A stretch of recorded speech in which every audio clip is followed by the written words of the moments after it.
There's a lot to talk about, and I don't want the first episode to be too long.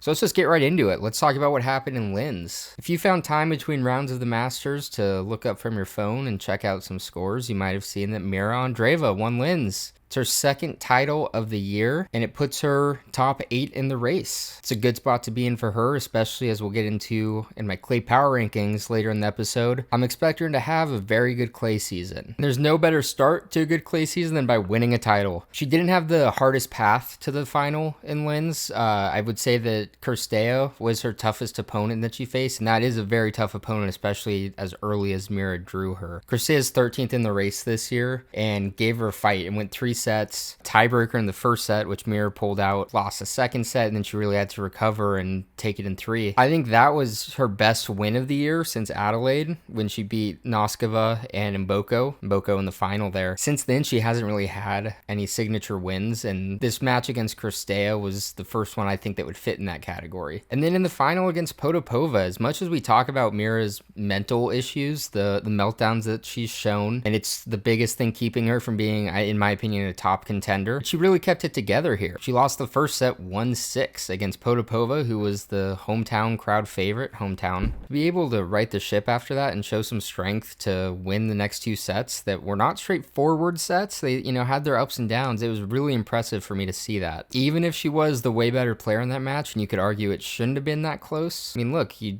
don't make it to the final without showing some good form. And like I said, Potapova had the crowd behind her. She's the Austrian favorite. Then over on the double side, Zhang, third title of the year. She won Adelaide with Siniakova. She won Australian Open with Mertens, and now she gets Linz with Cirstea, who we just talked about a little bit. This duo, they didn't drop a set on their way to the title, and they played some very good teams along the way. You start out against Stevens and Volynets, 2 good players in their own rights, not exactly people you're scared to see in doubles. And then in the second round, they had Samsonova and Kato, which is a tough draw to get. 2 very good players. They mesh well with their styles. Took care of them easy.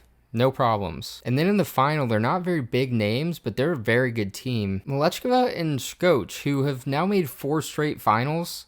They haven't won any of them. We'll see if they can finally add a title next week, but 4 straight finals is nothing to sneeze at. But anyways, this win gets Schwei back into the top 10 and 3 titles with 3 partners. Pretty good start to the year for her. And then just another great moment for Cirstea in what's been nothing but an amazing year. But look, there's more than just the champions to talk about. When you get a 500 with a field like this, you're going to see some ranking shakeups. And not only with a field like this, but with results like this. 3 of the 4 semifinalists were outside of the top 80 before the tournament started. So let's check out the rankings and see who the biggest risers of the week were. The biggest jump comes from Potapova, obviously, as she made the final, and she moved up 43 spots in the rankings. It's been an odd 52 weeks for her, because when I think about it, I don't think of her as having this really tough period. Yet she's fallen from 38 to 97 in the last 52 weeks, so something hasn't been right. She has round 4 points at 2 different 1000s. She played in 3 slams, and she made round 2 in all of them, including round 3 at AO this year. So the problem's got to be somewhere else, and yeah, it was. The problem's been at 500s and below for her. She's done nothing. Up until February this year, she had a huge streak of really bad results at lower level tournaments. She had 1 total win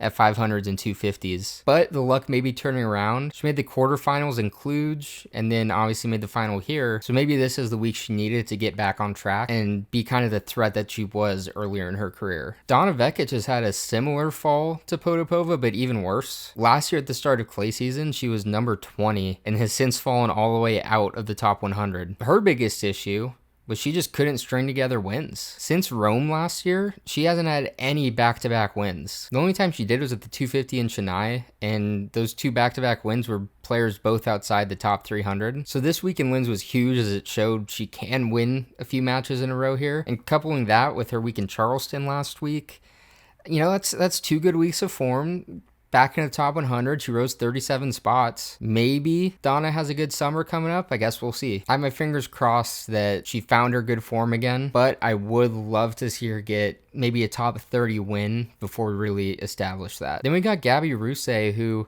didn't have a huge fall off like Potapova and Vekic did, but she had struggles. Her biggest thing was to close out 2025 when she won 0 matches starting at Wimbledon up through US Open. And she was one of the players that went to go play the ITFs at the end of the season, trying to find some form, get some momentum going into Australia. And she won a 75K, and I think that helped her a lot. Pairing that with her stability with her new coach, that partnership seems to be going really, really well. I think this run in Linz plus that round 3 appearance at Australian Open, I feel pretty confident to say that Gabby's going to be a threat in clay season here. And her last ranking watch goes to Lily Tagger. Top 100 debut for her. 18 years old, one-handed backhand. So fun to watch. So far this year, she's made round 2 at Indian Wells and Miami. She won a 100K. She made the final of a 125. And then here she made the quarters with 2 really big wins. She beat Samsonova and Badosa. When you put all that together, you have a top 100 debut for the 18-year-old. And look, 1 year ago, she was outside the top 500. But here she is on the rise. No reason why she can't stay here for a good while, especially somebody as comfortable as her on clay. She's probably going to pick up some more points here. I'm rooting for her. She's one-handed backhand. I always love to see it. We don't have many at the top of the tour. But yeah, let's keep an eye out and see how she can do now that she's going to have a little pressure on her. And then one last thing before we get into our clay power rankings, we got to talk about the Billie Jean King Cup. They keep tweaking the format a lot to try and find something that really works, and I think they're getting really close to perfection here. I love the move to put doubles third in the tie. Love it. It makes the doubles mean something every time that it hasn't always been a guarantee. You get doubles players flying out, supporting the team, and they don't even get to get on the court. So this alleviates that problem in a big way. The drawback here, though, was on display Canada versus Kazakhstan. Bianca Andreescu played a 90-minute doubles match on day 2, and then immediately had to turn around for singles against Putintseva, and they played almost 4 hours. A lot of people would say it's unfair to make players go through that strain. There's a reason on tour the rule is typically when you got singles and doubles in the same day, you play the singles first. However,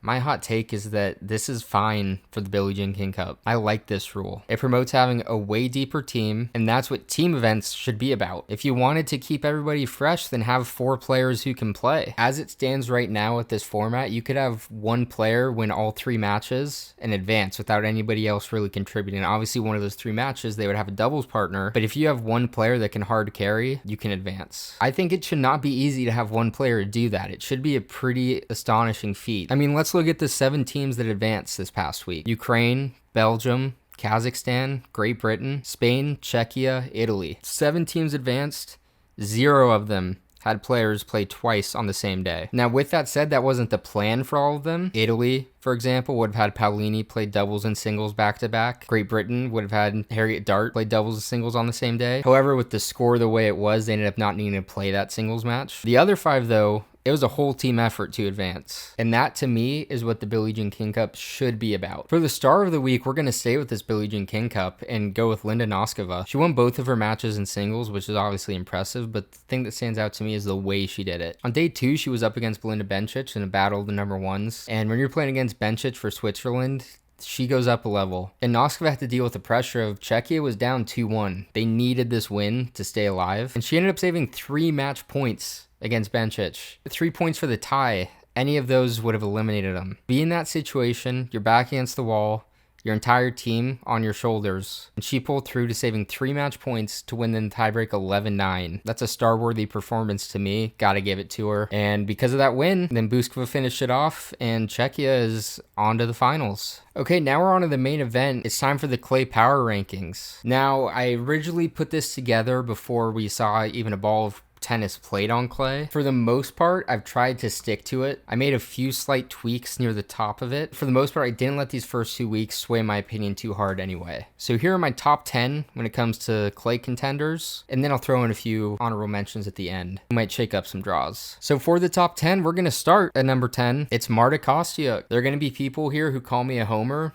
and I get it, but let me try and convince you a little bit here. Okay. As far as current form goes, very few players are at Marta's level. I know the tournament results aren't there aside from that Brisbane final, but she hasn't been taking bad losses at all. Dating back to Montreal last year, 7 of her 8 losses have been against players who are currently top 5 in the race. And then the 8th loss was at the Australian Open when she got hurt and ended up having to miss the Middle East swing. But in this span, she lost to Rybakina 3 times, Muhova twice, Pegula once, and then Sabalenka in the Brisbane final. She's only losing to the elite of the elite. As for clay pedigree, last year, she had 2 great runs in Rome and Madrid. She ran into Sabalenka in both of them, which was unfortunate, but the way she played in those matches was very encouraging. She took it to a tiebreak in 3 of the 4 sets and even had set points in them. So the level is there. The clay talent is there. And I'm not alone on this island. The ELO rankings kind of agree with me here. She's currently ranked 14th overall and also 14th on clay. So I think she's really under the radar, even though she shouldn't be. Number 9, we're going to go to Maddie Keys. This one might surprise some people, but I think I can explain here too. Her results on clay the last 2 years have been really good.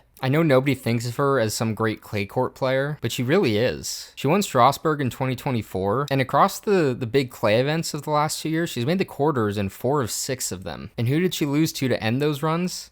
Iga, and Coco. Those aren't exactly bad opponents to lose to. Maddie hasn't had a big run this year yet, so I can understand some skepticism about her current level, but I think she still has it in her for sure. And I bet she shows up on clay for the 3rd year in a row. Probably won't win a title, but she's going to be really dangerous. And now we're going to go to number 8, and this is where the youth movement starts with Mirra Andreeva. Now this is one, if I made this list after Linz, I probably would have put her at 7, potentially even 6. Since she broke into the top 100 when she was 17 years old, she's made the Roland Garros quarterfinals twice, including at 17 years old, making the semifinals. Last year she was excellent on clay. She made the quarters at all 3 events. For Madrid and Rome, she lost to Coco, no shame there. And in Paris, she lost to Boisson, who was peaking in front of a home crowd. Mirra's had a very interesting year. She obviously has the highs with titles in Adelaide and Linz, but she's also had quite a few lows and has gotten a lot of scrutiny for her mental side. I'll admit, I'm not totally sold that those problems are fixed after Linz, and I really want to see how she holds up against a top opponent at a big event. But the talent, I can't put her below 8.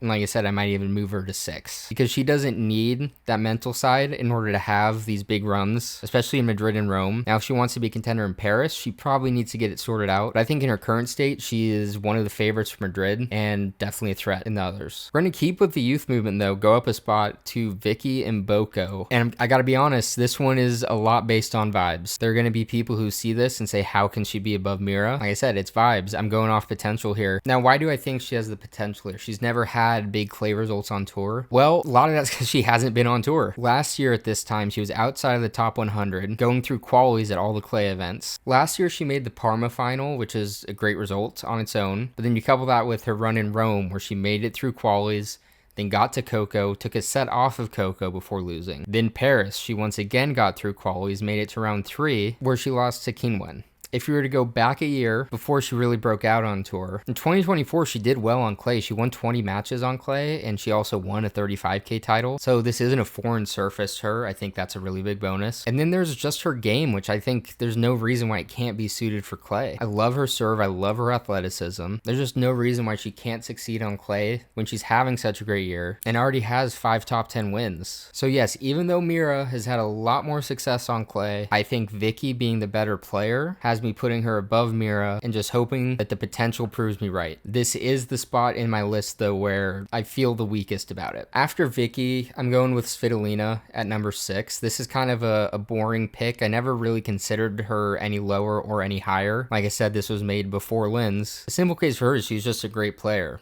Her form right now is great. She's 4th in the race. She's beaten Coco twice. She's beaten Iga. She has a title in Auckland. Her results have been great, and she's always a threat on clay. She's made the quarters in Paris 5 different times, including last year. She's won Rome twice, and she made the quarters last year. And Madrid's never been a good tournament for her. She's always struggled, but she even broke through there last year and made the semis. So yeah, level's great. Clay history's great. Alina should be a really, really big competitor on clay this year. Now from here is where it's going to get a little bit interesting for me. I think any of this top 5 you could put in pretty much any order, but I think in most situations, if you're honest with yourself, Muchova is going to be number 5. She's been excellent this year. She finally got the weight off her shoulders with a title in Doha. And really only the elite of the elite has beaten her. It's kind of what I said about Marta. You can apply that to Muchova too. But she's also beaten Rybakina this year, one of the few to do that, which is a big feather in her cap. And look, she has an all-surface game. The problem with her is we just don't really know what her potential on clay can be. We've seen glimpses. She made the final in Paris in 2024 and took a set off of Iga, and it made it a really good match. But outside of that, her results have been up and down, up and down. There's a lot of asterisks with the downs, including last year where she was hurt the whole time and rushed back in Paris, tried to play with a one-handed backhand and lost in the first round. But look, she's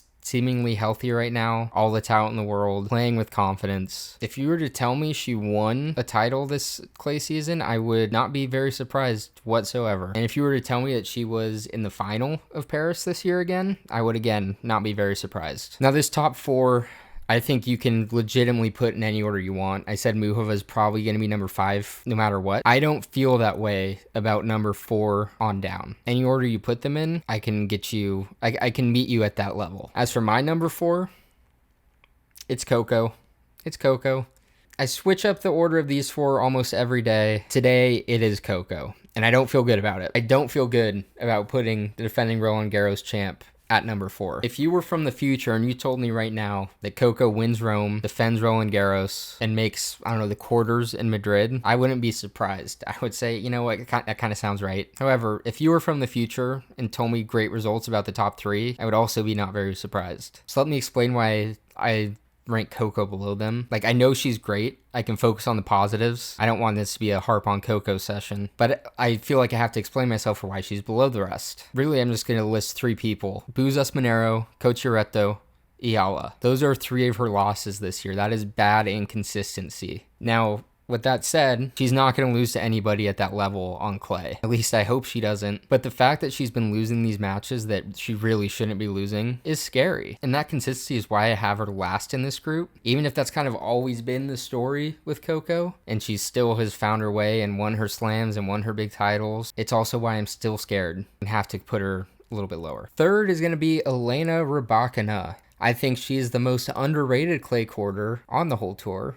We talked about her hard court excellence. We talk about her grass court potential. I mean, she won Wimbledon, but nobody talks about how good she is on clay. She won Rome in 23, Stuttgart in 24, and Strasbourg in 25. That's 3 straight years with the title on clay. Nobody else has done that. Not Coco, not Iga, not Arena. Nobody else has won a title each of the last 3 years on clay. And obviously you can make excuses for some of those runs. Injury luck with her Rome title. A weak field in Strasbourg. But guess what? She still won those titles. And then at Roland Garros, she has a 19-6 record, which for somebody who's never won it is a pretty good record. At the end of the day, she has the weakest clay resume of this top 4, but I think her clay resume is still deeply underrated, and her form in the last 6 months is more than enough to put her in the top 3. With that being said, if that man from the future visited me once again and said Rybakina didn't even make a final this clay swing, she would be the one I would be least surprised in this group to hear about that. But I also think her level, her potential, her resume, it's why I have to put her top 3. Now there's only 2 left. You probably know who the 2 are, but what order will they be in? Well, my number 2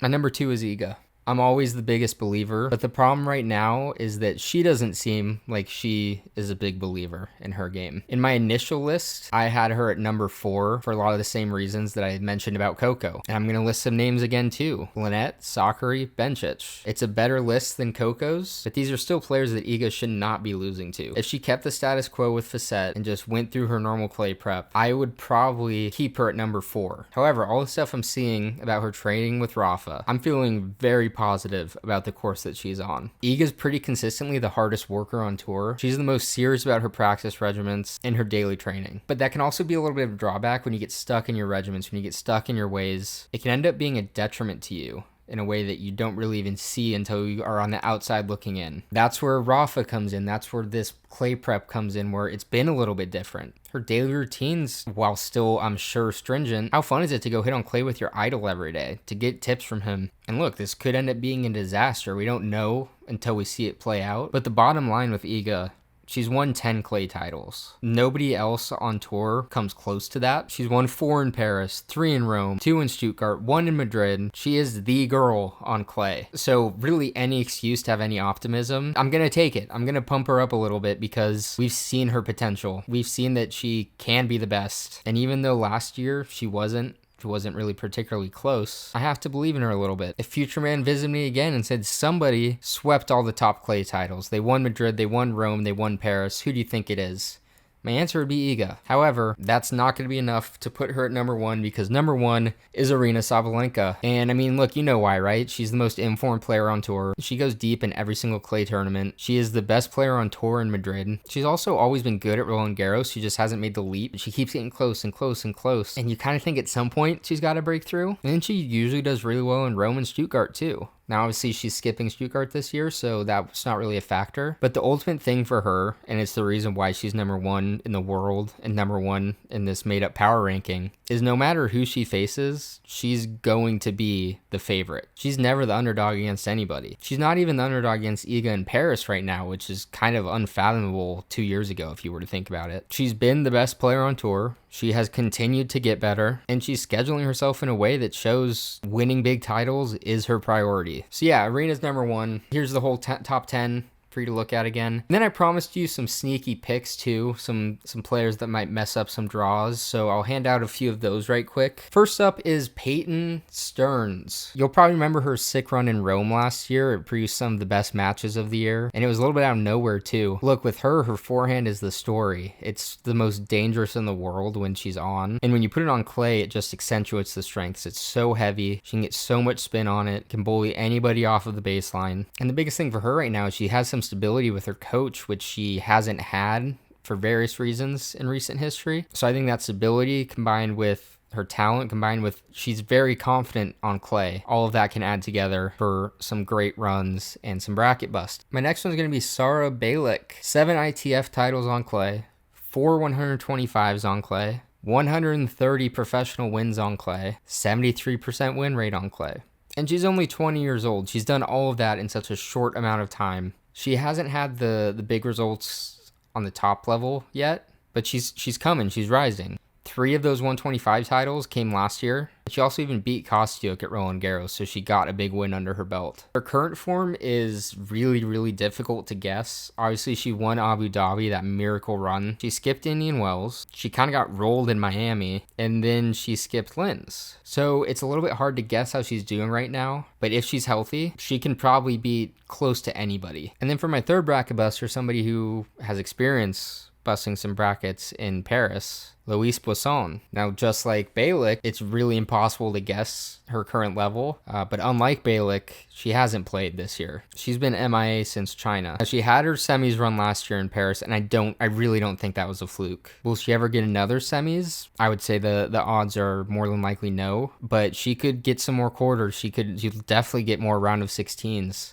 She's going to be a threat there every year. She followed it up with a clay title in Hamburg, which is great to have on the shelf. And at lower levels, she has a great track record on clay. There's no reason to not buy into her. But yeah, like I said, we just don't know what her health is going to be like. And it's something that, since it happened, she just keeps pushing back her return date a little bit more, a little bit more, a little bit more. And that's really concerning to me. And it sucks because if she's on court, she's so much fun to watch. And as fans, we will want to see her, but her opponents will not want her to be on the other side of the net when those draws are being made. Lastly, we're going to go with Haley Baptiste. Something I've said a few times in this podcast. One of the most important things to me is not losing to people who you're not supposed to lose to. And look at Haley Baptiste's results at slams over the last 52 weeks. Sabalenka, Osaka, Andreeva, and Madison Keys. No shame in those 4 losses. She's not losing to bad players. As far as clay, last year she was round 3 in Rome, round 4 in Paris. She has a lot of power. She can mix it up with variety. I can really see her doing something. Now, those aren't my 11 through 14. Like I said, they're the bracket busters. If I were to expand the top 10 list, the next 3 out, or I should say the first 3 out, Paolini, Pegula, Jovic, in that order. Now, various reasons for why they're not higher, varying between current form, clay history, and lack of track record. Each of them represents a different pillar of those reasons. So if you're wondering why I didn't mention any of them, know that I like them a lot. I just couldn't make the leap to take them into the top 10, especially Paolini was a really tough cut to make. So with all that said, what are my predictions going to be for clay season? As far as just the top events, Stuttgart, I'm going to go with Rybakina to win. Madrid, I'm going to go with Sabalenka. Rome, I'm going to go with Swiatek. And then in Paris, Roland Garros, I'm going to go with Iga Swiatek. You might be a little confused with those after I just ranked Sabalenka ahead of Iga, but the way I justify it, I think Sabalenka is the most likely to have an all-around great clay swing. That's why I put her at number 1.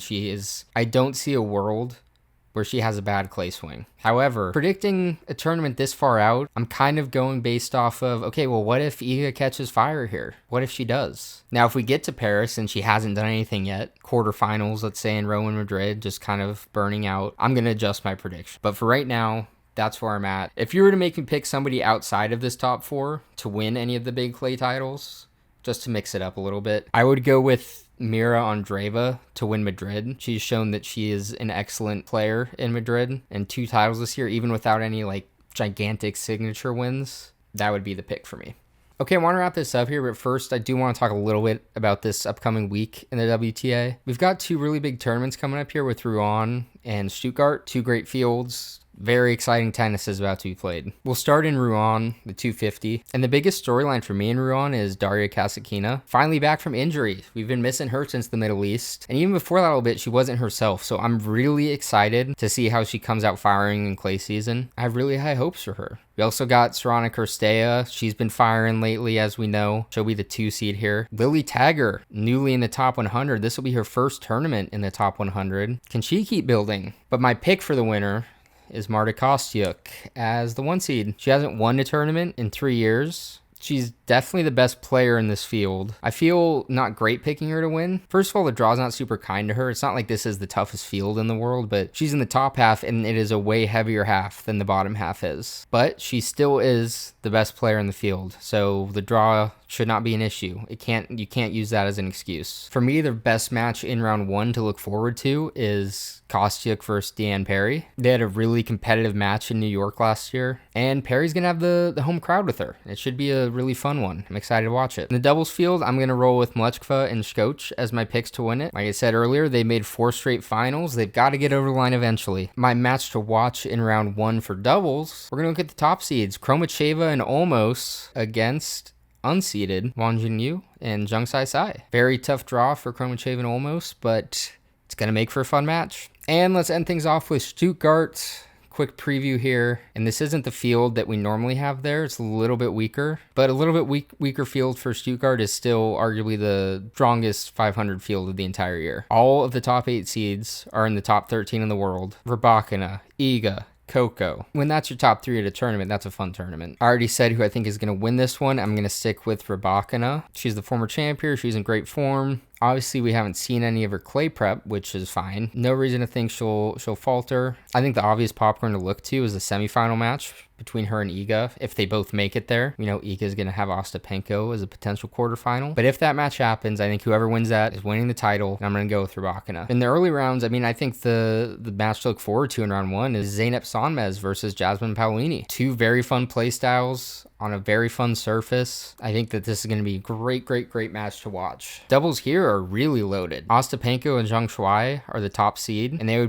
probably going to be a very popular pick to win. It would be fun to watch Shuai win her 4th title with a 4th different partner this year. But my pick is Melikar Martinez and Samsonova. They haven't teamed together super consistently over time, but they have won 2 titles together. And last year here, they made the semis. I like them to go all the way a lot, and I think that another team to look out for is Perez and Schurz, and that's going to be my pick for best match of round 1. They're going up against Hozumi and Wu. They've now played, this will be the 3rd time that they play this year. They split the first 2 matches. Neither were really competitive, but 2 great teams. We'll see who comes out on top in the trilogy here in Stuttgart. And so that's all for episode 1. Let me know your feedback, your thoughts, what you loved, what you hate about me. Leave it all in the comments. Subscribe to the channel, follow the socials, and I'll see you back here for episode 2.